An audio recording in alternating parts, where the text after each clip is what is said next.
शाश्वत शिव, क्या है महादेव के जन्म की अनोखी कथा। अक्सर आपके मन में यह सवाल आता होगा कि जब इस समस्त संसार को देवताओं ने रचा है तो स्वयं उनकी उत्पत्ति कैसे हुई होगी।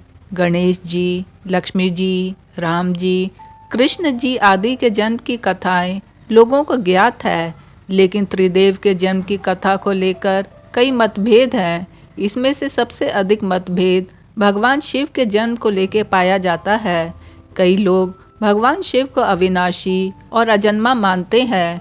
वेदों में भगवान शिव को सृष्टि के शुरुआत से ही संसार में उपस्थित बताया गया है, जबकि कुछ पुराण उनके जन्म कथा का उल्लेख करते हैं। तो आइए आज जानते हैं कि भगवान शिव का जन्म कैसे हुआ। भगवान शिव के जन्म की दो प्रमुख कथाएं प्रचलित हैं और दोनों ही विष्णु पुराण से ली गई हैं। पहली कथा, यदि किसी का बचपन है तो निश्चित ही जन्म भी होगा और अंत भी। विष्णु पुराण में शिव के बाल रूप का वर्णन मिलता है। इसके अनुसार ब्रह्मा को एक बच्चे की जरूरत थी। उन्होंने इसके लिए तपस्या की। तब अचानक उनकी गोद में रोते हुए बालक शिव प्रकट हुए। ब्रह्मा ने बच्चे से रोने का कारण पूछा तो उन्होंने बड़ी मासूमियत से जवाब दिया, उनका नाम ब्रह्मा नहीं है, इसलिए वह रो रहा है। तब ब्रह्मा ने शिव का नाम रुद्र रखा, जिसका अर्थ है रोने वाला। शिव तब भी चुप नहीं हुए, इसलिए ब्रह्मा ने उन्हें दूसरा नाम दिया, पर शिव को नाम पसंद नहीं आया और वे फिर भी चुप नहीं हुए। इस तरह शिव को चुप कराने के लिए ब्रह्मा ने 8 नाम दिए और शिव 8 नामों रुद्र, शर्व, भाव, उग्र, भीम, पशुपति, ईशान और महादेव के नाम से जाने गए। शिव पुराण के अनुसार ये नाम पृथ्वी पर लिखे गए थे। दूसरी कथा, विष्णु पुराण के अनुसार ब्रह्मा जी स्वयं भगवान विष्णु की नाभि से उत्पन्न हुए थे और भगवान शिव को विष्णु के मस्तक के तेज से उत्पन्न बताया गया है। शिव पुराण के अनुसार एक बार जब भगवान शिव अपने टखने पे अमृत मल रहे थे, तब उससे भगवान विष्णु पैदा हुए। जबकि विष्णु पुराण के अनुसार ब्रह्मा भगवान विष्णु की नाभि कमल से पैदा हुए, जबकि शिव भगवान विष्णु के माथे के तेज से उत्पन्न हुए बताए गए हैं। विष्णु पुराण के अनुसार माथे के तेज से उत्पन्न होने के कारण ही शिव हमेशा योग मुद्रा में रहते हैं।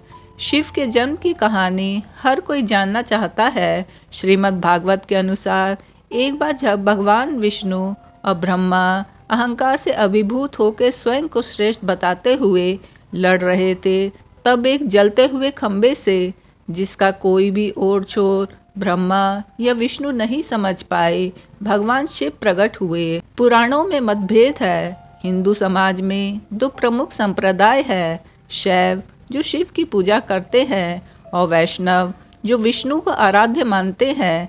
इस प्रकार पुराणों को भी शैव और वैष्णव 2 वर्गों में बांटा गया है।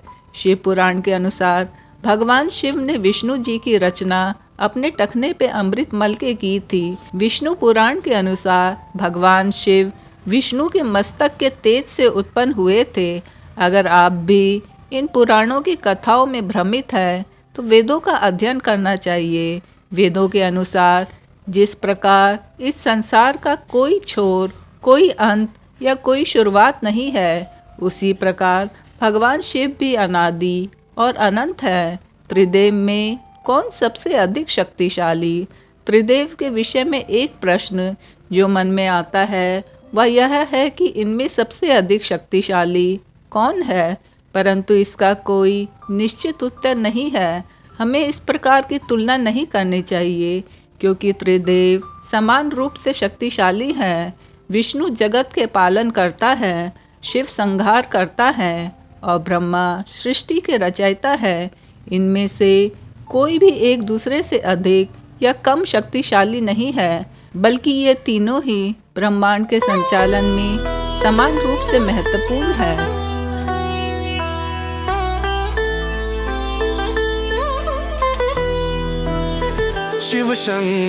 शिव शंकर दिल